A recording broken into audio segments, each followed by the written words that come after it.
Hey guys, Cop, bad cop. are they all through with announcements and everything? Yeah, I think so. Announcements, announcements, announcements. Grandpa, look what Forms that tonight. Today we're going to tell you, we're not going to show you, we're just going to tell you, and you're going to pick out a stick here. And what I want you to do, there's about 3 different kind of sticks here. These could be used. I've had them used before, and they use a wood burner on them, and they can make a beautiful stick out of a handle. And that's the reason I brought these, just to show you. And you can lash them up with leather, you can put feathers on them, you can put elk, deer hide, bear hide, whatever you want, and write your name on them with a weed burner and this type of thing. The others, these you can carve them like I have. Well, I'll get those 2 walking sticks of mine.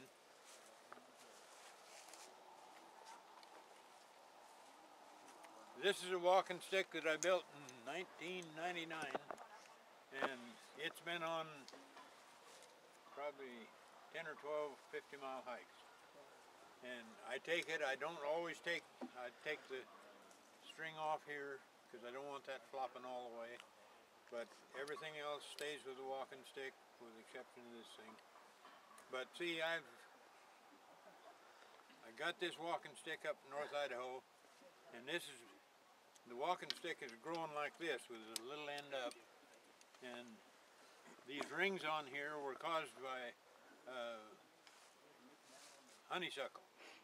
Honeysuckle vine grows up around them and causes the tree to swell out wherever the honeysuckle bites in, and either the honeysuckle is going to break and die, or the tree will die, because one of the 2 is going to squeeze it off and it's going to be gone. This happens to be a piece of cherry wood that I found up there, and what I've done, I peeled out the in between and left that. Now down here at the bottom, I cut me some design in here. You do whatever you want to do with your walking stick, and if you want to make it with varnish and everything, this probably has 10 coats of varathane on it, and what it does, it protects it, especially when you're out hiking like I do. And this, you want to make a walking stick as taller than what you are if you're going to be hiking, because there will be times that you'll be crossing a stream on a log and you don't want to get in the water, so with a walking stick long enough, you can walk along and never have to worry about it, because you got something to reach the ground with. If you're walking across that log without something, I can almost guarantee you some of you are going to get your feet wet. And hiking isn't a very good thing to be doing with wet feet. So you want your walking stick about as tall or a little taller than what you are. Where's JJ? I cut him a walking stick while I was down cutting walking sticks the other day. That's not going to be tall enough in about 3 months. I figured this would last him for a little while. But then he can cut that off any length he wants, and that's the neat part about these things. You cut them longer than what you're planning on using them. But anyhow, a walking stick to me is a must. Every trip that I've ever gone on hikes in the mountains, 50-mile hikes and this type of thing, I have a walking stick, because it's just like a third leg. When I'm going uphill, I'm pushing. When I'm going downhill, I'm catching myself from going too far. As I'm walking, coming downhill, I'm walking with the walking stick out here. Watch it, boy. You get hung up before. But a walking stick to me is just like having a third arm or a third leg, and keeps your balance and everything. So whenever you're hiking or out traveling in the hills where there's no trails or a trail, you're better off to have a walking stick. Any questions? I'll put my name here, I'll put the date over here, or I'll put other things that I want. If I want to do this type of design on them, I'll make the design with the marking pencil, and then I come back and I'll do it with my knife or with the Dremel tools, And I brought a lot of different tools here that I use at home when I'm making walking sticks or working on these things. And so whatever you want to do on here for design, you can do it. Now, Chris has 2 or 3 other things that he wants to work in connection with this. A stick here that you like, and this is just for today. You're going to do whatever you want to do with this walking stick. If you want to keep these walking sticks when you're all through, they're yours. After you pick one out, they're yours, and you take them. Now the darker ones, you got to be real careful because they have thorns on them up to 2 or 3 inches long, and I cut most of them off, but I see a few of them that the thorns are still there, so be real careful. Some of those little thorns will get to you. And so if you're picking those things up, don't just grab them without looking. Yeah, there's one on the end here. Quiet, please. Well, no, here. Come on up here, Jason. He's going to do these two, so you get a good look at what they are. And I wish everybody had a rope because it would help. And what I want you to do, even after we get through with the demonstration, I want you to take some of these ropes that we've got in practice, and especially the boys that need to pass their first 6 basic knots. We'll go ahead and do them, and then when we get all through the knots and demonstrations, then those that don't have them can come up, and one of us will work with you till you get your first basic 6 knots, and then we can pass you off on those. But we need to get you through those while we're down here this weekend. Okay, we're going to do a square knot, and I know the book says you put in right over left and left over right. I don't know how to do that, so I do it my way, and I do everything by feel. I don't do anything by looking at it. I do it by feel, and when I lay that rope across there like that, see, I'm watching you guys, and I'm going to do that by feel, and it always comes out right if you do it by feel. If you do it in your head and you say right over left and left over right, you never know whether you went over the left or the right to start with, so you never come out right. But if you always do it by feel, you can do it this way, right over left, and left over right, and however you want to call it, but it always comes out right, no matter what you're looking at. Then, as you get better, you take your knot and you put it behind your back, and you do the same thing, only you don't pay attention to right over left. It's all feel. And you do it like that, and look at there, it still came out all right. But it's just that if you learn how to do a knot by feel, you'll never forget it. If you do it by, well, you're supposed to put this side over that side or that side over this side, it'll never come out right over about 40% of the time. So that's your square knot. And that's the neat thing about knots. You can sit down in camp or by a campfire and you can just play with the rope. But after a while, after we get through with the demonstration, now I'm going to have Jay. Which one? The one where you got 2 different ropes. Oh, sheet bend. Sheet bend is what I was trying to think of. And a sheet bend the same way. You never have to look at it. You just learn how to tie it by feel, and it'll always come out right. And he's using 2 different color ropes because that shows you where you went with each rope. It would be good to talk through it though, because we can't do it by feel until we kind of know how to do it. Yeah. Well, this one really is a lot like the square knot, right? If you're coming through the square knot, you just come back through that loop like that, right? But instead of doing that, you're going underneath that rope. Now this rope here should be the smaller of the 2 ropes. If you switch it, it's just going to pull right through. Particularly if there's a big difference. You bet. And when I was in the service back, well, that's been too far back. World War II, that's back when you guys don't even know they had one.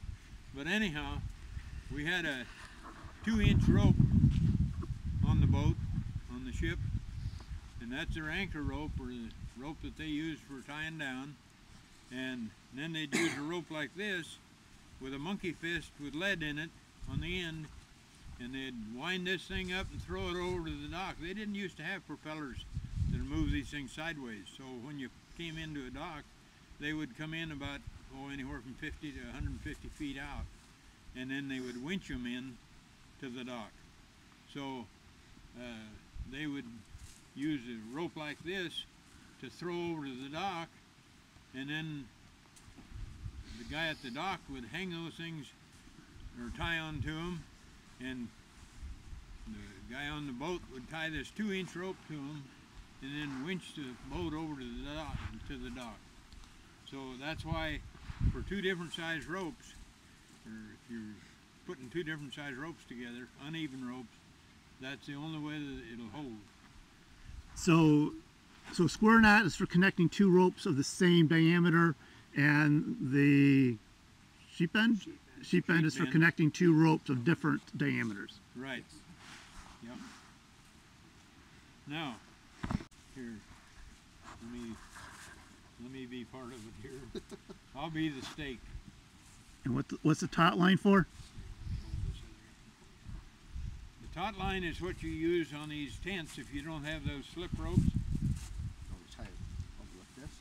No, just go ahead and pack with this. This will be the ground stake. Oh, Wrap it around his wrist. So what you're doing is pretty much making a loop, wrap twice,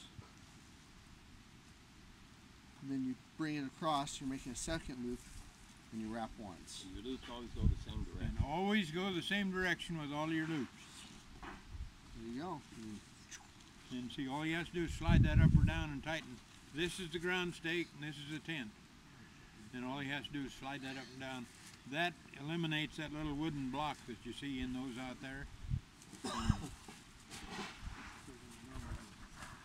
fact, if you look on the big tent, you can see those are taut lines, those ropes that hold the roof down. And Yeah. those are taut line hitches right there all the way around. Should be. Should be, because we can cinch it up and down. Okay, did all of you get that? Okay. We'll do that one next. And a bowline can be used for lots of different things.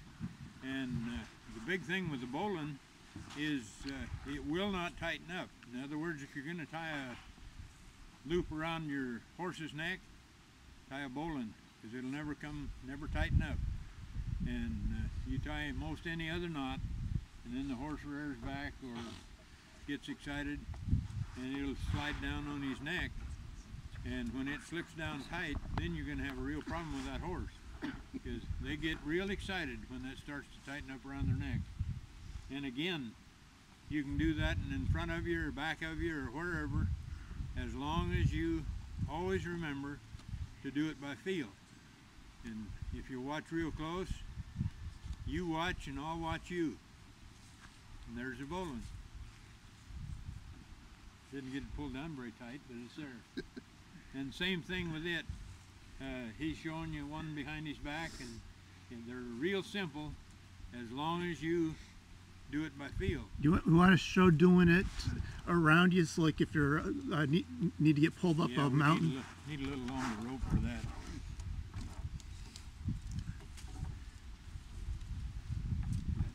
If you fall down a mountain, fall down a cliff, you need to get pulled up. This is what you Yeah, do. and he throws me a rope and comes around with it, and all I do is come around like this, and see, you're hanging on to this in case you're out in the water. You'd be wanting to hang on to something, so you're hanging on to this. You make your bowline the same way, drop it down through that slot right there, and you've got your bowline.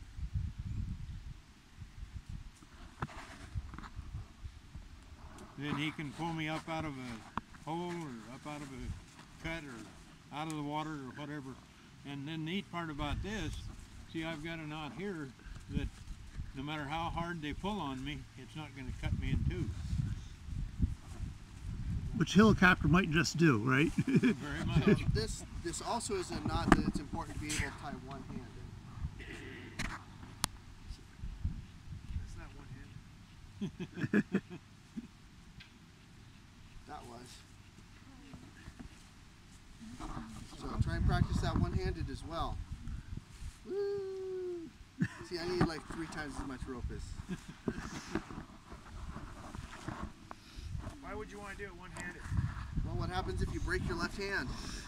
What happens if you break your right hand? I mean, if they're throwing this rope down a cliff, how'd you get there? Well, not only that, but if you happen to be out in the water and they throw you a rope, you put it around you, you're going to want to still hang on to this rope to a certain extent. You don't have to be completely tied, especially if you're out. A rock cliff. Yeah, especially if you're out in the ocean. So then you want to have it so that you can do it one-handed. And not that you can't use the other hand to support yourself, but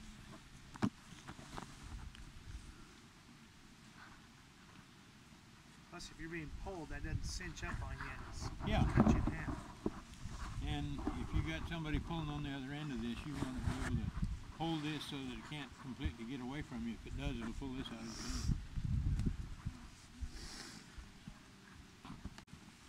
I don't think that's in the first 6, but. But you know, that one's kind of a useful knot. And what I use it for is I have some parachute cord. So it's just an overhand knot on one side, overhand knot on the other side, right? Well, if you pulled apart, you can put a water bottle in there, cinch it up, carry it. So what was that? It's called That's a fisherman's. Fisherman's knot. So it's just 2 overhand knots. That's all it is. And when you want to put two of those monofilaments together, it binds them. If you can, And an overhand knot itself is one of the knots. So why don't you just show a basic overhand knot? Yes. Make a loop through. There you go. Most basic one. Very basic. We'll do a sheep shank, and all to shorten your rope in the middle. If you've got too much rope or something and you want to shorten it, all you do is just take your 2 loops in here. And it can be both. You're just using the loops to burn up rope. Yeah, and that's all it is to burn up rope. And then you're using, if you put a 1/2 inch around each end of this thing, that's wonderful. But with this slick rope, you better use 2 1/2 inches. That was the one fault we found in those rope competitions, is that slick rope would come undone on them. So Yep. 2 1/2 2 inches half on each inches end. will Yes. ensure it a little bit better. The slick rope, if you don't use 2 1/2 inches, they're going to slip on you. 1/2 inches. Okay. 1/2 inch is real simple. If you, that's 1/2 inch right there. Now you see, all I did was run around through there, and if you want 2 1/2 inches, this other one comes on the outside and go the same direction as you did the first time.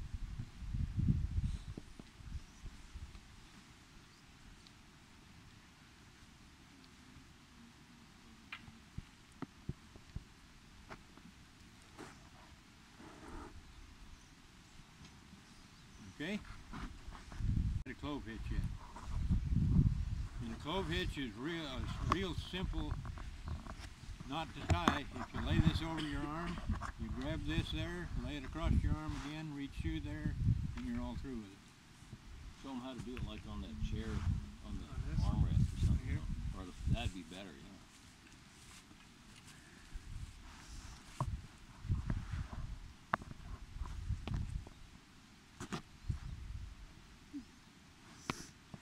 You follow that?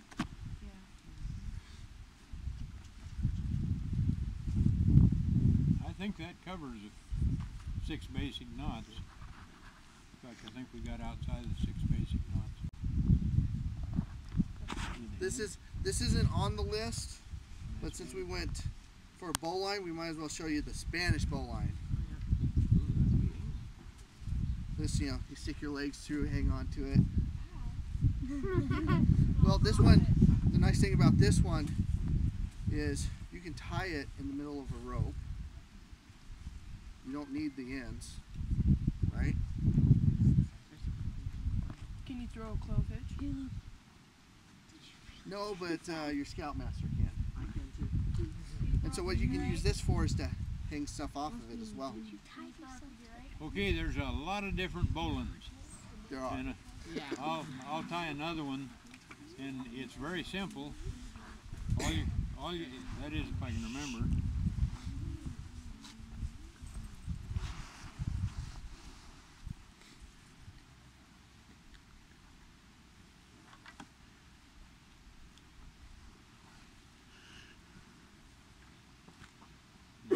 That isn't right either. This is a new knot. Give it a name, give it a name. Grampa Lowry knot. The Lowry. Well, I've got one knot that I started, oh man, 60 years ago. It's a trucker's knot that there's a lot of stupid truckers that don't know how to tie a knot that they can get out when they get to the other end. So this one here is a cowboy bow line. Anybody know what's different between this and a normal bow line? What's that? It slips. Nope, it does not slip. Doesn't? Oh, never mind. What's the difference? It's where this is. A normal bow line, this is on the inside, and a cowboy bow line, it's on the outside. Those cowboys, they always have to be something. Yep.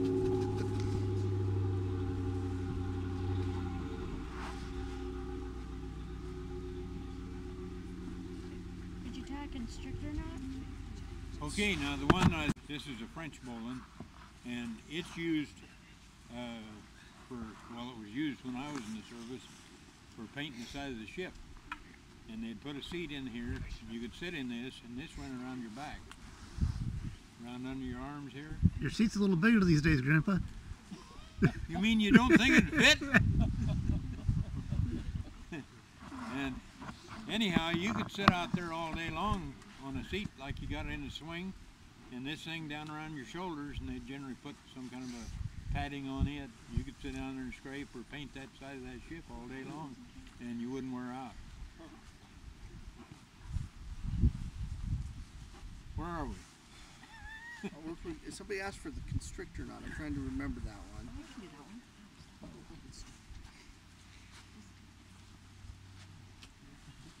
If you don't tie some of these very often, you kind of lose you, especially when you get older.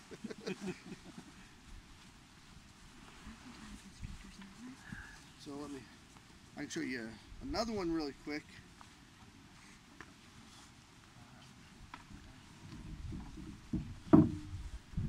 Which one's that? Anybody know?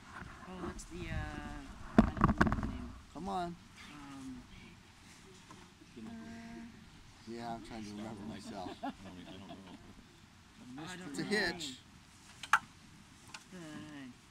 Oh, dang it, another one. You were trying to show me this one. Yeah, I know. I heard you.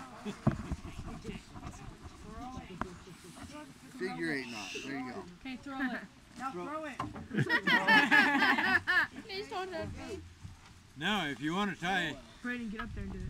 if you want to tie clove hitches, There you go. or let's see what else. Anyhow, all you have to do is tie them like this.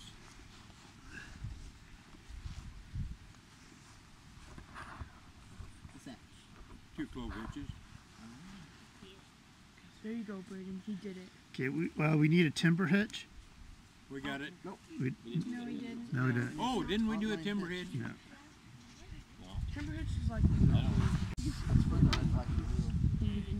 We didn't do a timber hitch. Go ahead, do a timber hitch. Okay. No, 'cause I'm going. Well, here, you can tie a timber hitch on mine.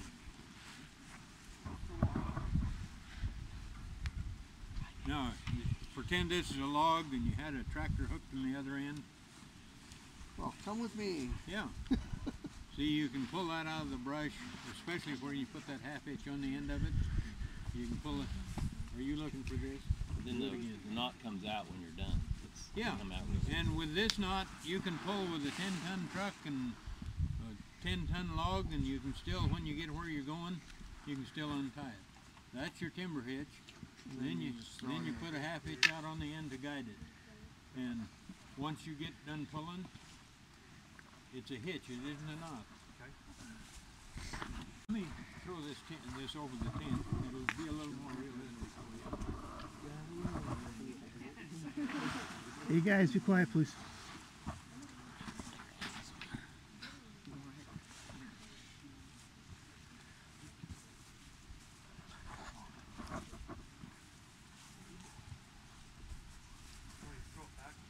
Nope. Just tie that off.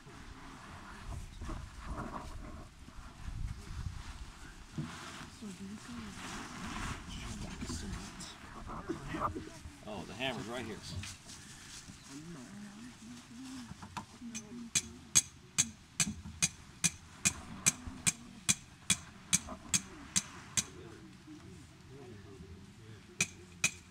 Bruce, Now I want all of you guys to pay real close attention to this knot, because it's a knot that if you use it, it'll be the best knot you ever saw. Now I'll show you first what Bruce is talking about. Most truckers, are you tied over there? I better send somebody over to help you with knots.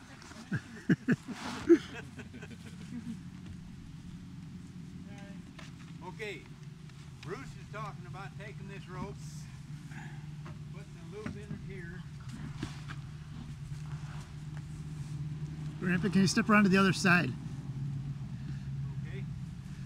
He's talking about putting a loop in it up here. Now this is a load of hay we got here on a truck, and this is the edge of the truck down here. Okay, Bruce would take this, or not Bruce, anybody, 90% of the truckers will take it and they'll pull this down here like this to tighten up his load. Okay, when this load, and then he'd tie this somewhere down here. When this load gets to Portland, going through rain and snow all the way, he'll never get this knot untied. He'll use his knife to cut it. Okay, there's a real simple knot that I came up with 60 years ago, I think, and I've tried to teach it to every trucker I ever met, and half of them still don't use it. But they'd rather cut their rope. Okay, it's a real simple knot. I do almost the same thing Bruce was going to do, only I lay that across there, I bring this up here, I take 2 half hitches around the end of that, and I have the rope here, or the knot here, that you could cut that load of hay in 2 with, because of the leverage you got. And I can just keep tightening till I either break the rope or cut the load of hay. Then when I get that tight, all I do is run 1 loop around here, and on the slick rope, I would do 2 half hitches. That will never come loose on your trip. But I'll guarantee you, when you get to Portland or Seattle or someplace you're going through bad weather, all you have to do with this is pull it through here, loosen it up, and you're totally free. And then these come off just like any half hitch. Can you do that one again for us? I will do it again. Over the load from the other side of the truck, this is this side of the truck, and I bring this up here as far as I need to go. Take 2 half hitches. Just like that. And I can just keep going till as tight as you want it. You can pull that, and I'll guarantee you it'll never loosen on your trip.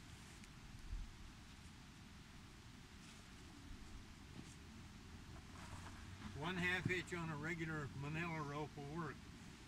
On a slick rope, do 2.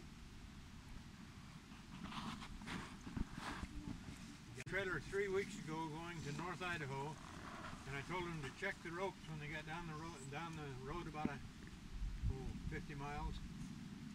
And when they checked the ropes, they said there wasn't anything loose. They drove all the way to Coeur d'Alene, and they still said it was just tight as tight. But I use this maybe 3 or 4 times in tying down as I go. Does anybody Fellas, need your knot signed off today. No, sir. Any of you that do, come around.